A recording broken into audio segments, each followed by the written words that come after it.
नमस्कार, जय sky bulletin में आपका स्वागत है। मैं हूं वर्षा पंवार और चलिए बढ़ते हैं खबरों की ओर। कोविड-19 के वैक्सीनेशन से पहले बुधवार को शहर के राजकीय अमृतकोट चिकित्सालय में वैक्सीनेशन गतिविधियों का ड्राई रन किया गया। इस दौरान 30 लोगों पर वैक्सीनेशन की कार्रवाई पूरी की गई। इसमें एक व्यक्ति की प्रक्रिया में 35 मिनट लगे। इस दौरान उपखंड अधिकारी श्वेता चौहान ने अस्पताल पहुंचकर ड्राई रन का अवलोकन किया। पीएमओ डॉक्टर आलोक श्रीवास्तव के अनुसार पूर्वाभ्यास का उद्देश्य कोविड-19 वैक्सीनेशन का प्रबंधन बेहतर करने के साथ तैयारियों की जांचना था। उन्होंने बताया कि हालांकि वैक्सीनेशन के ट्रायल के दौरान कोई बड़ी खामी नजर नहीं आई, बावजूद टाइमिंग और कमियों पर ही फोकस रखा गया। एकेज के शिशुवार ड्राई रन में केवल अभ्यास किया गया कि टीका किस तरह लगाया जाना है। जिस व्यक्ति का लिस्ट में नाम है उसी को टीका लगे, इसकी व्यवस्था बनाई जानी है। ड्राई रन के दौरान रजिस्ट्रेशन एरिया में आईडी जांच की गई। एंट्री गेट के बाद हैंड वॉश एरिया था। हाथ साफ करने और मास्क के साथ अंदर पहुंचाया गया। सॉफ्टवेयर से हेल्थ वर्कर का नाम, mobile number, ID proof check किया गया। इसके बाद अमुक व्यक्ति वैक्सीनेशन एरिया में पहुंचा, जहां पर वैक्सीनेटर अफसर पोर्टल से मिले मैसेज के आधार पर वैक्सीन लगाई गई। वैक्सीन लगाने से पहले व्यक्ति को एक बार फिर उसकी सहमति की जानकारी ली गई। वैक्सीनेशन के पश्चात अमुक व्यक्ति इमरजेंसी एरिया में पहुंचा, जहां से पहले से ही मेडिकल ऑफिसर मौजूद रहे। वैक्सीनेशन के बाद किसी को दिक्कत होने की स्थिति में एक स्पेशल इमरजेंसी एरिया बनाया गया। यहाँ मेडिकल ऑफिसरों की टीम मौजूद रही, जो व्यक्ति को दिक्कत होने पर उपचार देने या एम्बुलेंस से अस्पताल पहुंचाने की स्थिति में नजर आई। पीएमओ डॉक्टर आलोक श्रीवास्तव ने बताया कि राज्य सरकार के निर्देशानुसार बुधवार को एकेश में वैक्सीन का ड्राई रन किया गया। इस दौरान वैक्सीनेशन की प्रक्रिया को दोहराया गया। ड्राई रन के दौरान विशेष सतर्कता बरती गई। अब शीघ्र ही पंजीकृत स्वास्थ्य कर्मियों को कोविड-19 का टीका लगाया जाएगा। टीकाकरण से पहले हुई ड्राई रन के दौरान रही कुछ खामियों को दुरुस्त कर लिया गया है। मालूम हो कि ब्यावर में राजकीय अमृतकोट अस्पताल समेत 12 स्थानों पर वैक्सीनेशन होगा। इसमें राजकीय city dispensary, aid post dispensary, Sedariya शहरी प्राथमिक स्वास्थ्य केंद्र, गड़ी थोरियान प्राथमिक स्वास्थ्य केंद्र, फतेहपुरिया दोयम प्राथमिक स्वास्थ्य केंद्र के साथ ही निजी अस्पतालों जय क्लिनिक, पार्श्वनाथ अस्पताल, Anand multi speciality hospital and research centre, Shri hospital, Jain fertility, Pooja nursing institute और रूप रजत नर्सिंग इंस्टीट्यूट में टीकाकरण किया जाएगा। हालांकि सभी स्थानों पर वैक्सीनेशन करने के लिए एकेश की टीम भी जाएगी। चिकित्सालय के अंदर कोविड वैक्सीनेशन जो लगने वाली है उसका एक ड्राई रन मॉक ड्रिल किया गया और इसके अंदर कॉटेज वार्ड का जो एरिया है जिसमें एंट्री एग्जिट अलग अलग है उसको चिन्हित किया गया है। उसमें जो भी कर्मचारी थे उनको अपॉइंट जिनको किया गया उनको पूरा ट्रेनिंग दी गई थी।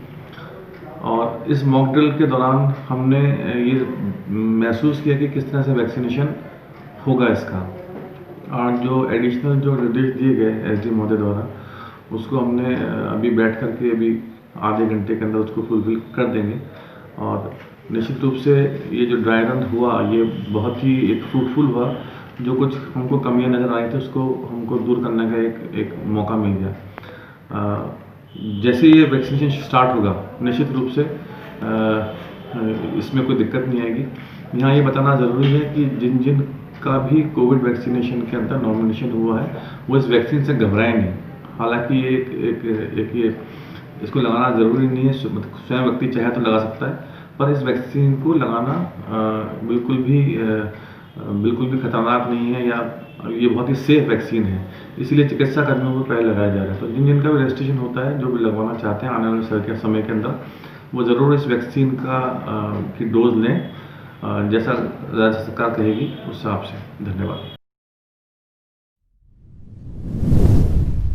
मकर संक्रांति के मौके पर पतंगबाजी के दौरान घायल होने वाले बेजुबान पक्षियों की सेवा हेतु जीव दया संघ ने बीड़ा उठाया है। संघ की ओर से मकर संक्रांति के मौके पर पतंग के मांझे से घायल होने वाले बेजुबान पक्षियों की सेवा तथा उपचार के लिए शहर के विभिन्न क्षेत्रों में तैयार कार्यकर्ताओं के मोबाइल नंबर जारी किए हैं, ताकि त्वरित प्रभाव से घायल पक्षी को लाकर उसका उपचार शुरू किया जा सके। शहरवासी अजमेरी गेट, सूरजपोल गेट, गढ़ी थोरियान हाउसिंग बोर्ड तथा मसूदा रोड बाईपास क्षेत्र में घायल पक्षियों की सूचना लालचंद साकला के मोबाइल नंबर 9982540990 पर, Niwadi gate, Saket Nagar housing board, Ganeshpura, Kataria colony, link road तथा कॉलेज रोड से चांगेर क्षेत्र के घायल पक्षियों की सूचना कपिल सेन के मोबाइल नंबर 9928266604 पर, लोहरान चौपर, तेलियान चौपर, माल्यान चौपर, नेहरू गेट, वर्धमान कन्या महाविद्यालय क्षेत्र के पक्षियों की सूचना राकेश सेन के मोबाइल नंबर 9829931685 पर तथा भगत चौराहा से छावनी, मील कॉलोनी तथा गहलोत कॉलोनी क्षेत्र के घायल बेजुबान पक्षियों की सूचना जीव दया संघ के सुरेश दगदी के मोबाइल नंबर 9950021161 पर दी जा सकती है। श्री जीव दया सेवा संघ ब्यावर द्वारा एक मुहिम चलाई जा रही है। अभी जो मकर संक्रांति का उपलक्ष्य है, 14 जनवरी को बहुत सारी पतंगे ब्यावर क्षेत्र में, आसपास क्षेत्र में उड़ती हैं, तो उनके मंजे से पक्षी घायल हो जाते हैं। कई उनके मंजे जहाँ इकट्ठा ढेर लगाओ तो वहाँ पक्षी फंस जाता है और उड़ते हुए पक्षियों को वो मंजा दिखता नहीं है, तो उससे वो घायल हो जाते हैं। तो ऐसे घायल पक्षियों की उनको तैयार करने की जिम्मेदारी श्री जीव दया सेवा संघ ने उसका जिम्मा उठाया है। और आप सभी ब्यावर वासियों से निवेदन है कि जहाँ पे भी आपको घायल पक्षी दिखे और तो उसे आप तुरंत जीव दया सेवा संघ के बताए गए नंबरों पे आप संपर्क करें। आपके पास जीव दया सेवा संघ से बहुत जल्द कार्यकर्ता पहुंच जाएंगे और उस घायल पक्षी का इलाज के लिए उसको लेके जाएंगे। उस दौरान अगर पक्षी मर जाता है तो उसे जीव दया सेवा संघ द्वारा उसका दाह संस्कार भी किया जाएगा। आप सभी ब्यावर वासियों से निवेदन है, पतंग उड़ाते समय जीवों का ध्यान रखें और आसपास के क्षेत्र में अभी जो कोरोना का कहर चल रहा है और बर्ड फ्लू का कहर चल रहा है, तो उसका भी ध्यान रखते हुए आप पतंगे और सोशल डिस्टेंसिंग का पालन करें। राजकीय अमृतसर अस्पताल में बुधवार को राष्ट्रीय बहरापन नियंत्रण एवं रोकथाम कार्यक्रम के तहत शिविर लगाया गया। शिविर के तहत विशेषज्ञ ऑडियोलॉजिस्ट और speech therapist Rashika Sharma, audiometric assistant Rahul Mandawara और इंस्ट्रक्टर शिमला मीणा ने मरीजों की जांच कर रिपोर्ट तैयार की, जिसके आधार पर ENT विशेषज्ञ डॉक्टर राकेश मीणा और डॉक्टर नरेश कोटवाल ने मरीजों को श्रवण यंत्र या दवाओं के बारे में परामर्श दिया।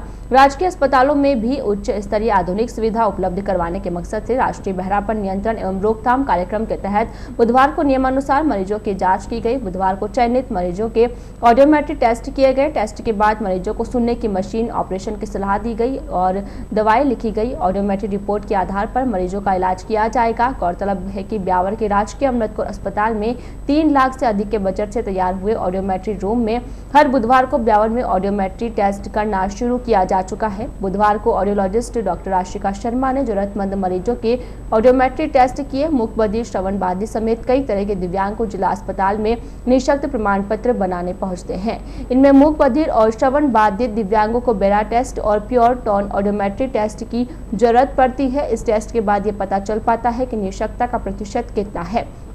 टेस्ट रिपोर्ट के आधार पर डॉक्टर निःशक्त प्रमाण पत्र जारी करते हैं। स्पीच थेरेपिस्ट राशिका शर्मा के अनुसार 1 जनवरी 2020 से लेकर अब तक एकेश में कुल 170 लोगों की जांच की गई है, जिनमें से 10 लोगों को प्रमाण पत्र जारी किए गए हैं।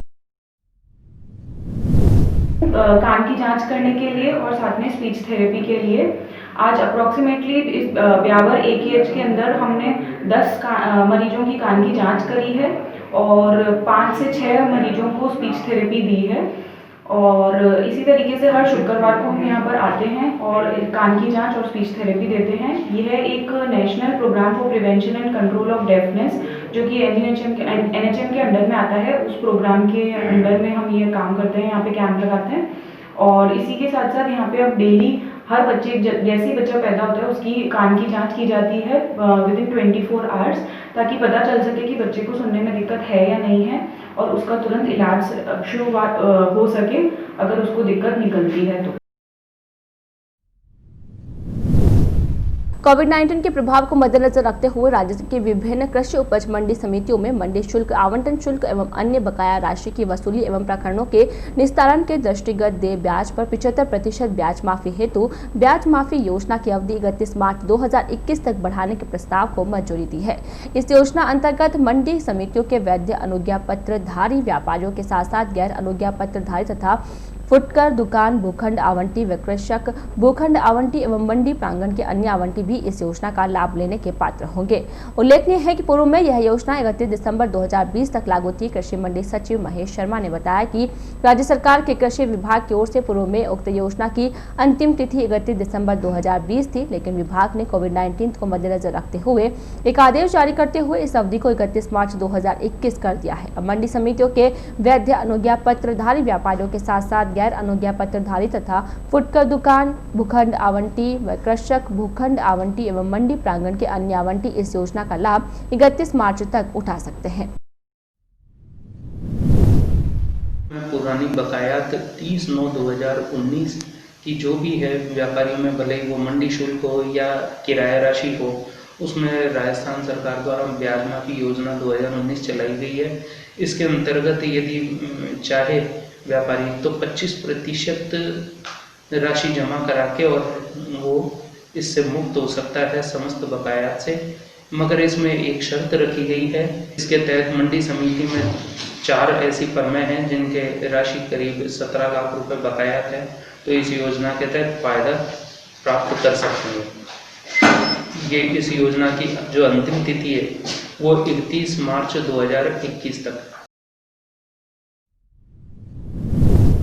प्रदेश सरकार ने 18 जनवरी से स्कूल में शिक्षण कार्य शुरू करने के आदेश जारी कर दिए हैं, जिसमें प्रथम चरण में कक्षा 9 से 12वीं तक के विद्यार्थी स्कूल आएंगे। विभाग की ओर से इसके लिए एक एसओपी भी जारी की गई है। शिक्षा विभाग की ओर से एसओपी भी जारी कर दी गई है। बुधवार को राजकीय पटेल उच्च माध्यमिक विद्यालय में शहर के निजी विद्यालयों के संस्था प्रधानों की एक बैठक आयोजित की गई। बैठक में नोडल अधिकारी की ओर से संस्था प्रधानों को विद्यालय खोलने संबंधी राज्य सरकार की एसओपी के बारे में जानकारी दी। राज्य सरकार की एसओपी के तहत कक्षा 9वीं और 11वीं के बच्चे सुबह 10 बजे आएंगे और शाम को 4 बजे जाएंगे। वहीं कक्षा 10वीं और कक्षा 12वीं के बच्चे सुबह 9:30 बजे आएंगे और शाम को 3:30 बजे घर जाएंगे। हर कक्षा में एक दिन 50% और दूसरे दिन 50% बच्चे ही आएंगे। विद्यार्थियों के स्कूल आने से पहले उनके अभिभावकों की स्वीकृति लेना जरूरी है। स्कूल में बच्चों की उपस्थिति जरूरी नहीं रहेगी। किसी कारण से गैर हाजिर रहने वाले बच्चों को किसी भी प्रकार से बाध्य नहीं किया जाएगा। छात्रावास के लिए भी विभाग ने विशेष दिशा निर्देश जारी किए हैं। बीमारी या किसी अन्य लक्षण वाले बच्चों को छात्रावास में अनुमति नहीं होगी। हर बच्चे के बेड के बीच आवश्यक दूरी रखना जरूरी होगा। इसके लिए अस्थायी पार्टीशन भी किया जा सकता है। चिकित्सा विभाग के कार्मिक छात्रावास में जाकर बच्चों की जांच करें। छात्रावास में आने वाले बच्चों को बार बार बाहर आने जाने और घर जाने की अनुमति नहीं मिलेगी। छात्रावास में वही बच्चे आएंगे जिनके नियमित कक्षाएं संचालित हो। संक्रमण को लेकर सरकार ने विशेष व्यवस्था यह की है कि स्कूल में मिड डे मील नहीं होगा, उसके बजाय बच्चों को सूखा राशन उपलब्ध कराया जाएगा।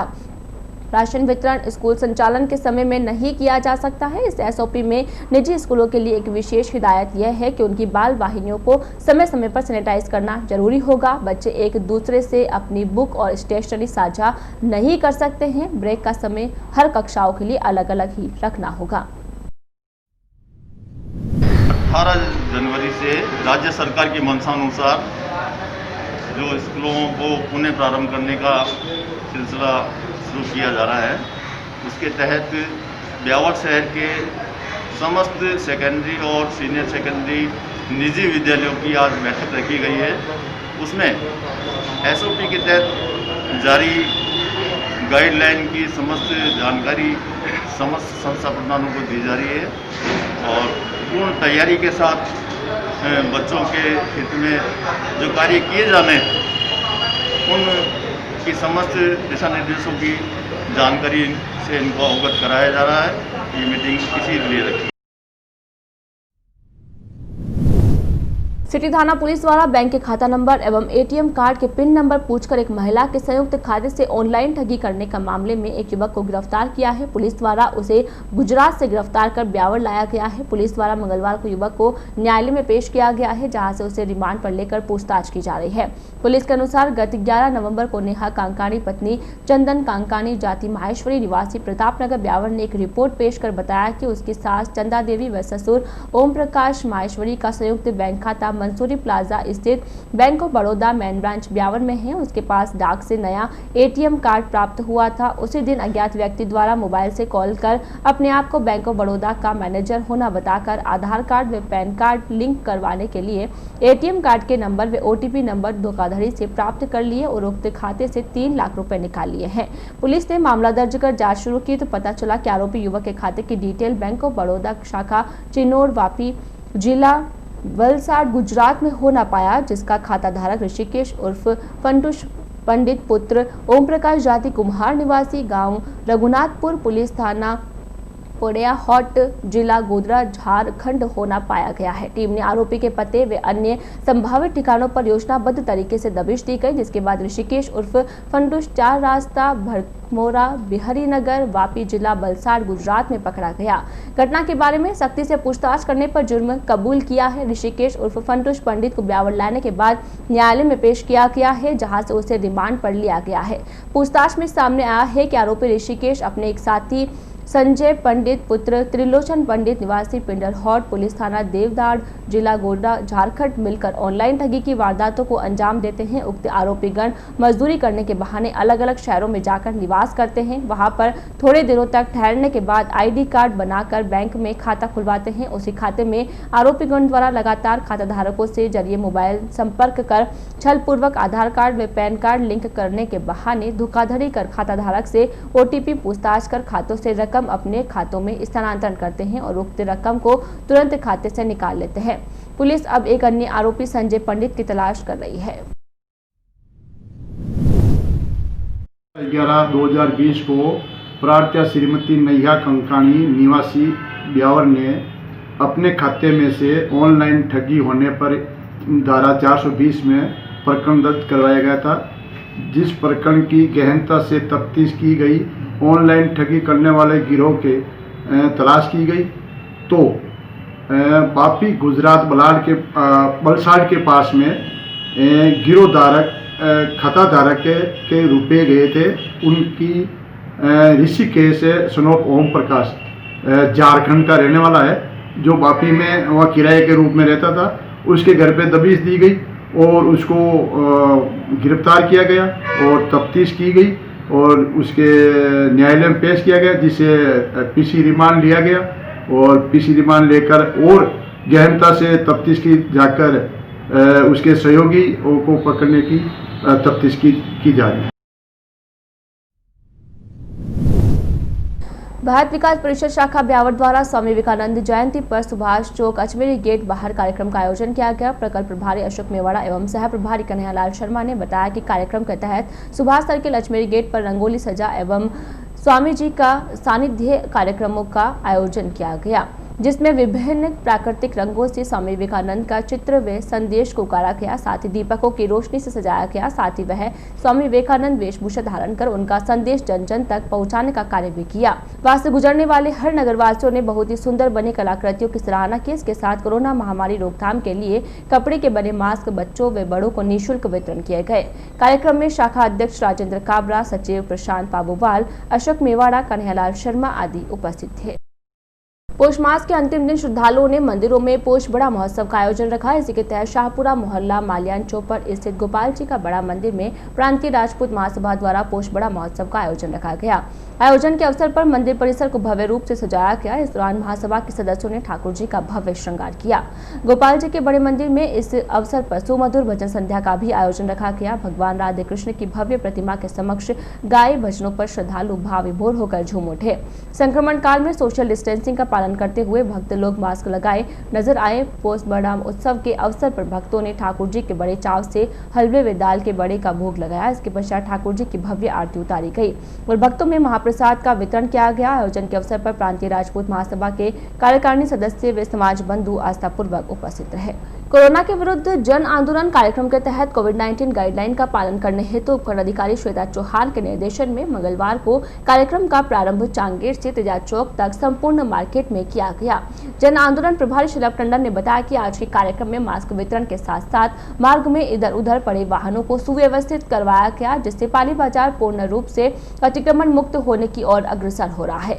नगर परिषद की अतिक्रमण प्रभारी रतन सिंह एवं जन आंदोलन के सहायक प्रभारी खीमराज कटारिया के नेतृत्व में दुकानों के बाहर से अतिक्रमण हटाया गया तथा बार बार चेतावनी के बावजूद नहीं मानने वाले लोगों के 2 पहिया वाहन ट्रैफिक प्रभारी राजेंद्र सिंह चौहान ने जब्त कर नगर परिषद की गाड़ी में भरकर सिटी पुलिस थाने पहुंचाया गया। जब्त किए गए वाहनों के चालान कर जुर्माना राशि वसूलने के बाद ही वाहन मालिकों को सुपुर्द किए जाएंगे। इस दौरान कोविड-19 का उल्लंघन करने वालों 2 पहिया वाहन चालकों के 200 रुपए के 17 चालान एवं 100 रुपए के 5 चालान भी बनाए गए।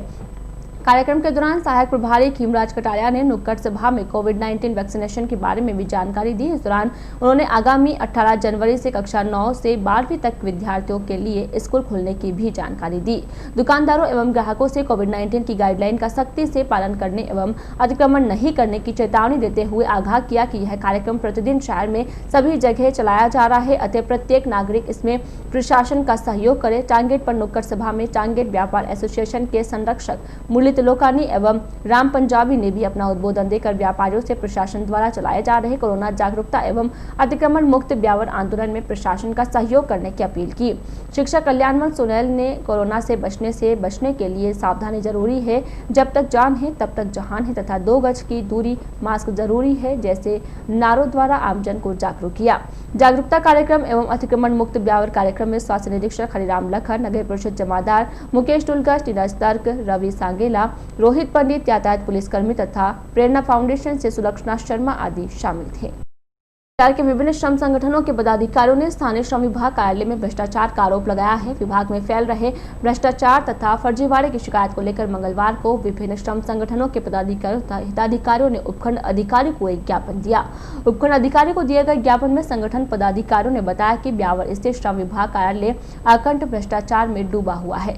यहाँ पर सही हिताधिकारियों को लाभ नहीं दिया जाता है। लंबे समय से छात्रवृत्ति, विवाह योजना तथा हिताधिकारी की मौत जैसे प्रकरणों को कोई कार्यवाही नहीं की जा रही है, उल्टा इसकी मांग करने वालों को डराया तथा धमकाया जाता है। साथ ही राजकार्य में बाधा जैसे आरोप लगाते हुए नोटिस दिए जा रहे हैं। पदाधिकारियों ने बताया कि विभाग में केवल फर्जी तथा मिली भक्ति वालों तथा सुविधा शुल्क देने वालों के काम विभाग में हाथों हाथ हो जाते हैं, लेकिन वास्तव में मजदूरी करने वाले हिताधिकारियों को अपने काम के लिए चक्कर काटने पड़ रहे हैं। बावजूद इसके उन्हें राज्य व केंद्र सरकार की किसी भी प्रकार की योजना का लाभ नहीं मिल रहा है। श्रम संगठन पदाधिकारियों ने उपखंड अधिकारी से विभाग के कार्यालय की कार्यशैली का निरीक्षण करते हुए दोषियों को दंडित करने तथा हिताधिकारियों को सरकार की योजनाओं में लाभान्वित कर राहत पहुंचाने की मांग की है। ज्ञापन देने वालों में कामरेड जगदीश प्रसाद, राजू तिलकधारी, साथी हेमचंद आर्य, भगवान दास बैरवा, दयाराम भगत, पूनम सिंह चौहान, जयराज बैरवा, हरि सिंह, नारायण सिंह, शंकर सिंह, ललिता देवी, रेखा देवी, विमला देवी, सुनीता देवी तथा नौरती देवी आदि शामिल थे। 2016 में हुई थी शादी, उसके वो चक्कर काटते काटते वो खुद ही ऊपर चले गए और इनको गुजरे भी 2 साल हो गए। 31 मार्च ये आ रही जब 2 साल हो जाएंगे और हम चक्कर काट काट के परेशान हो रहे, हमारे को कोई मुआवजा नहीं मिल रहा है। श्रम संगठनों की ओर से ज्ञापन दिया गया कि श्रम विभाग में जो भ्रष्टाचार चल रहा है लंबे अरसे से उनको बोला जा रहा है कि भाई जो पात्रता रखते हैं उनका है जो निस्तारण करें, और जो फर्जी बने हुए हैं जिनका आप लोग काम कर रहे हैं और हमारे पास में प्रूफ सहित है। छात्रवृत्ति के अंदर जो उनको पैसा देता है उन्हीं के लोग ये काम करते हैं। मृत्यु के अंदर भी यही हाल है। जो इनके रिकॉर्ड उठा के देखो और जांच करो तो ये मृत्यु के अंदर यही हाल है। आज 2-3 साल हो गए, 2-3 साल हो गए उनके जो मृत्यु के क्लेम है छात्रवृत्ति के हैं उनके रिजेक्ट कर देते हैं और कहने पे लड़ाई झगड़े पे वहाँ पे उतारू हो जाते हैं। आज किस लिए आया? आज इसलिए आए हैं कि जो भ्रष्टाचार हो रहा है वहाँ पे श्रम विभाग में गुंडागर्दी, मनमार्जी हो रही है, षड्यंत्र रचा जा रहा है और जो श्रमिकों का जो इनका वाजिब हक है उनको दिया नहीं जा रहा है और फर्जीवाड़ा बहुत ज़्यादा जो श्रम विभाग के अंदर हो रहा है उसकी जांच होनी चाहिए और दोषियों के खिलाफ कड़ी से कड़ी कार्रवाई होगी।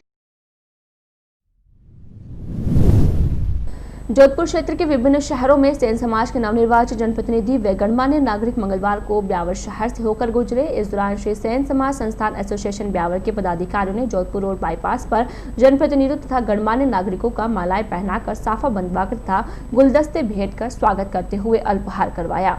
बताया जा रहा है कि सभी जनप्रतिनिधिगण सेन समाज के आराध्य देवी श्री नारायणी माता धाम अलवर के दर्शनार्थ जा रहे हैं। श्री सेन समाज संस्थान एसोसिएशन के दिलीप बड़गुर्जर ने बताया कि अलवर जा रहे दल में बिलाड़ा के की नवनिर्वाचित पार्षदा मंजू देवी सेन, पीपाट शहर के पार्षद कैलाश चंद पंवार, जोधपुर नगर निगम के पार्षद महेश परिहार, बिलाड़ा के पार्षद नारायण पंवार, गणमान्य नागरिकों में गोविंद सेन, पिंटू सेन, शंभू सेन, अभिषेक सेन, राजकुमार सेन आदि शामिल थे। जनप्रतिनिधियों तथा समाज बंधुओं का स्वागत करने वालों में सरिता हर्षवाल, नरपत सोलंकी, सुनील हर्षवाल, महावीर प्रसाद मेवाड़ा, अशोक सेन, दिलीप बड़गुजर, प्रमोद सोलंकी, मनीष सोलंकी, सोनू छापरवाल, संपत परिहार तथा मंजू मेवाड़ा आदि शामिल थे। अयोध्या के जन्मभूमि तीर्थ क्षेत्र में भगवान श्री राम के भव्य मंदिर निर्माण पर ब्यावर के संत समाज ने हर्ष जताया है। एक बड़ी चर्चा में संतों ने कहा कि प्रभु श्री राम के आदर्श प्रत्येक समाज के लिए पूजनीय एवं हिंदू एकता के लिए महत्वपूर्ण है। श्री राम मंदिर निर्माण निधि संग्रह समिति के सह प्रचार प्रमुख सुमित सारस्वत ने बताया कि संतों ने श्री राम द्वारा स्थापित सामाजिक सद्भावना के दृश्यों का वर्णन करते हुए सभी समाज व आमजन को निधि समर्पण अभियान में तन मन धन से सहयोग करने के लिए मार्गदर्शन किया। संतों ने लोगों को सेवा कार्य के लिए प्रेरित करते हुए कहा कि निधि समर्पण के जरिए श्री राम मंदिर से जुड़ने का सौभाग्य प्राप्त हुआ है। सहयोग राशि कितनी भी हो लेकिन सबका जुड़ाव होना चाहिए। संत केवल राम स्नेही ने कहा कि भारत धर्मधरा है और यहाँ की संस्कृति देव संस्कृति है। धर्म की रक्षा के लिए भगवान श्री राम का अवतार हुआ था। ऐसे मर्यादा पुरुषोत्तम प्रभु का अयोध्या में भव्य मंदिर बनने जा रहा है। भक्तों के निधि समर्पण सहयोग से एक नया इतिहास बनेगा। जब भी वहां दर्शन करने जाएंगे तो महसूस होगा कि यह मंदिर मेरे सहयोग से बना है। महंत द्वारकागिरी महाराज ने कहा कि भगवान पुरुषोत्तम श्री राम राष्ट्र पुरुष है, वह उनका मंदिर राष्ट्र मंदिर कहलाएगा। समस्त हिंदू जनमानस को कण कण एवं क्षण क्षण लगाकर भारतीय स्वाभिमान के प्रतीक श्री राम मंदिर को भव्यता प्रदान करने में जुड़ना चाहिए। निधि संग्रह देश को सांस्कृतिक एकता में बांधने की एक मुहिम है। इसमें हर व्यक्ति को सहयोग करना चाहिए।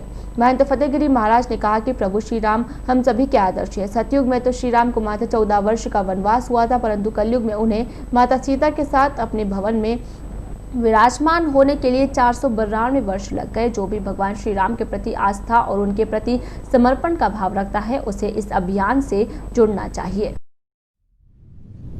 हमारे देश में धार्मिक कार्यक्रम, धार्मिक अनुष्ठान, यज्ञ हवन अनुष्ठान और भगवान के विग्रह, मंदिर आदि जो हमारी संस्कृति है, देव संस्कृति है, इसमें राम जन्मभूमि, राम मंदिर अयोध्या का जो जहाँ प्रभु श्री राम जी का प्राकट्य हुआ विशाल रूप से बनने जा रहा है, उसमें तन मन धन से जो सहयोग हम देंगे तो हमारी सहयोग राशि वहाँ पहुँचेगी। तो वहाँ जाएंगे, वहाँ दर्शन करेंगे तो उनको लगेगा भाई हम अयोध्या जी में आए हैं, तो हमारा भी योगदान वहाँ पहुँचा है। हमारे बीजेपी और हमारे पूजनीय प्रधानमंत्री जी, विश्व हिंदू परिषद वाले और हमारे छोटे मोटे जो भी है, गुजरात है, राजस्थान है, सारे हिंदुस्तान के लोगों ने मिलकर उस मंदिर को आगे बढ़ाया और आज वो मंदिर अधूरा पड़ा है।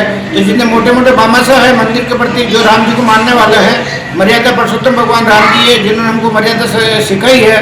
तो जो मंदिर अधूरा पड़ा, हम सब मिलकर उस मंदिर को बनावे और जितने भामाशाह है छोटे मोटे वो यथाशक्ति दान देकर इस मंदिर के तो आप वो करें। हमारे ब्यावर में विश्व हिंदू परिषद खड़े हुए हैं मंदिर बनाने के लिए। तो आपसे प्रार्थना है हमारे ब्यावर वालों से, तो भगवान राम जी के जो मंदिर बनाने हेतु जो भी भामाशाह है बूंद से गड़ा पड़ता है, जो आपसे बना यथाशक्ति दान पुण्य करके और जो विश्व हिंदू परिषद के साथ देवें। अयोध्या में राम मंदिर का हो रहा है, उसमें घर घर से प्राणी समुदाय से भामाशाह है जो उसमें भाग लेना चाहें, उसमें 1 रुपए से 1000 रुपए तक, लाख रुपए तक आप भाग ले सकते, क्योंकि ये हमारा आज अनादि कहाँ तक कब तक जाएगा। ये ब्यावर शहर का अलग ही निर्माण रहेगा। शहर में फर्जी वाणिज्य कर विभाग के अधिकारी बन एक हार्डवेयर दुकान संचालक से 1 लाख रुपए की ठगी करने का मामला सामने आया है। पीड़ित युवक की ओर से इस संदर्भ में पुलिस को शिकायत दी गई है। पुलिस को दी शिकायत में छावनी फाटक बाहर निवासी पंकज कुमार ने बताया कि वह ब्यावर खास रोड स्थित भूमिया जी के थान पर प्रेम हार्डवेयर के नाम से दुकान चलाता है। उसने बताया कि सोमवार दोपहर को 4 युवक एक बोलेरो कार में सवार होकर 4 युवक उसकी दुकान पर आए तथा अपने आप को वाणिज्य कर अधिकारी बताया। बातचीत के दौरान युवकों ने काउंटर पर बड़े एस्टीमेट को देखकर दुकान के स्टॉक की जानकारी लेने लगे। पीड़ित द्वारा दुकान में माल की जानकारी देते ही चारों युवकों ने बताया कि उसके खिलाफ विभाग की ओर से 4-5 लाख रुपए की टैक्स रिकवरी निकल रही है, जिसे अभी जमा करवाना होगा। 4-5 लाख रुपए की रिकवरी का नाम लेते ही पीड़ित के हाथ पांव फूल गए। उसने इतनी बड़ी राशि जमा करवाने असमर्थता जताई तो उसमें से एक युवक ने कार में बैठे एक अन्य व्यक्ति की ओर इशारा करते हुए उनसे बात कर मामले को सेटल करवाने को कहा। इसके बाद वह युवक कार में बैठे व्यक्ति के पास गया और थोड़ी ही देर बाद वापस लौटा और बताया कि साहब ने 2 लाख रुपए में मामला यहीं पर निपटाने को कहा है। इस पर भी पीड़ित ने कहा कि उसने पास अभी इतनी राशि नहीं है और तो युवकों ने कहा कि अभी केवल 1 लाख रुपए दे दो, शेष राशि 1-2 दिन में दे देना। 1 लाख रुपए की बात आते ही पीड़ित युवक डर के मारे उन्हें 1 लाख रुपए दे दिए। राशि मिलते ही चारों युवक कार में सवार होकर 1-2 दिन बाद पुनः आने तथा घटनाक्रम के बारे में किसी को भी नहीं बताने के लिए धमकाते हुए चले गए। पीड़ित युवक पंकज ने बताया कि इस बाबत जब उसने वाणिज्य कर विभाग के स्थानीय कार्यालय से रिकवरी संबंधी जानकारी चाही तो वहां से उसके खिलाफ किसी भी प्रकार की रिकवरी नहीं होने की जानकारी मिली। उसके बाद उसे ठगी जाने का एहसास हुआ। पीड़ित की ओर से पुलिस को दी गई शिकायत में अज्ञात युवकों के खिलाफ कार्यवाही करने की मांग की है। पीड़ित युवक ने बताया कि सोमवार को ही यह सभी युवक पास ही में स्थित श्री कृष्णा सीमेंट सप्लायर्स की दुकान पर भी पहुंचे, जहां पर युवक ने अपना नाम अभिषेक बताया जबकि उसको अपना नाम विकास चौधरी बताया। पीड़ित के अनुसार 1-2 दिन पहले ही इस प्रकार के युवकों ने निमाज में भी जय अम्बे इलेक्ट्रॉनिक्स की दुकान से वाणिज्य कर अधिकारी बनकर 65,000 रुपए की राशि ठगी कर ले गए। दिन में 12:30 बजे बोलेरो में सवार होकर 4 युवक वाणिज्य कर विभाग के अधिकारी बताकर दुकान पर आए। दुकान पर आते ही छीना झपटी करने लग गए कि तुम्हारी ये कागज़ है जो एस्टीमेट पेड लिखा हुआ है, इस पे ये क्या है क्या नहीं है। मैं कहा सर ये माल वाल अभी निकालना है जो इसलिए पर्ची बना रखी है कि माल कितने का है। मैं कहा सर 4-5 लाख का है। तो क्या 13 लाख की रिकवरी निकलेगी। तो मैं क्या सर 13 लाख की रिकवरी किस लिए निकल रही है, मेरी कोई इतनी सेल ही नहीं है, मेरा इतना कुछ है ही नहीं। तो क्या कोई बात नहीं, सेठ साहब अंदर बैठे अभी साहब से बात करते हैं और 5 लाख रुपए में अभी तो रफा दफा कर देंगे। तो मैं क्या सर 5 लाख रुपए नहीं है, आप इसमें बंद करो और जो कार्रवाई करनी है आपको वो आप कार्रवाई करें, कोई दिक्कत नहीं है सर। फिर क्या कि कोई दिक्कत नहीं है कि यार तेरी मौत हो जाएगी। मैं क्या सर मौत हो जाएगी, जो होगा सो देखा जाएगा। वाणिज्य कर विभाग GST अजमेर से आए हैं, आप अपना काम करो, हमें अपना काम करने दो। और मेरे को डरा धमका कर अंदर बिठा दिया। कोई फ़ोन आता है तो उसको भी कह के स्पीकर खोल के बात की जाए और कॉल नहीं करने को मना किया। मैं पॉपुलेशन रिसर्च सेंटर दिल्ली से आई एक टीम ने बुधवार को राजकीय अमृतकोट चिकित्सालय का निरीक्षण किया और कायाकल्प अवार्ड को लेकर जानकारी ली।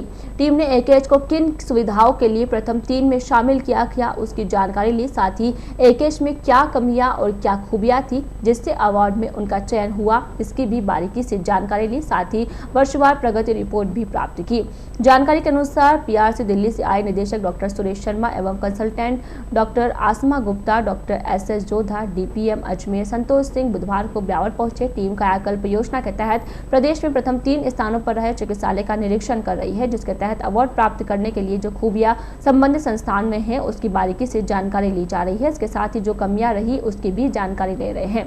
AKH पहुंची टीम को PMO डॉक्टर आलोक श्रीवास्तव, हेल्थ मैनेजर सिद्धांत जोशी तथा नर्सिंग अधीक्षक नरेंद्र शर्मा ने AKH संबंधी जानकारी दी, जिसमें बताया गया कि कम संसाधनों एवं स्टाफ की कमी के बावजूद भी चिकित्सालय प्रबंधन ने बेहतर कार्य किया है। उसके साथ ही वर्तमान में AKH में ऑक्सीजन प्लांट है जो पूरी तरह से वर्किंग प्रोसेस में है। साथ ही वार्ड अन्य जानकारियों में भी टीम अधिकारियों को अवगत कराया गया।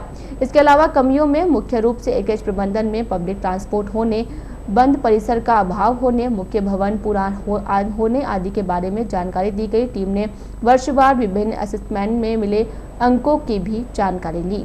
आज के बुलेटिन में फिलहाल इतना ही। पूरी टीम के साथ दीजिए इजाजत, फिर मिलेंगे। नमस्कार।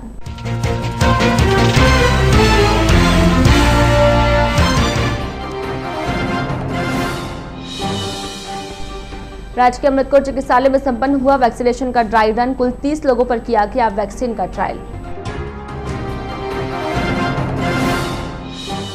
स्कूलें खोलने को लेकर निजी विद्यालयों के संस्था प्रधानों की बैठक आहूत। नोडल अधिकारी ने संस्था प्रधानों को दिए आवश्यक दिशा निर्देश।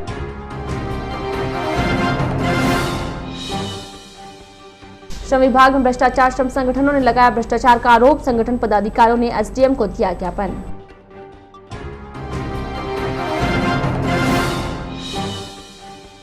और व्यवस्थित यातायात व्यवस्था से साफ सुथरा हुआ शहर का पाली बाजार। अतिक्रमण मुक्त ब्यावर अभियान के तहत बनाए 22 चालान।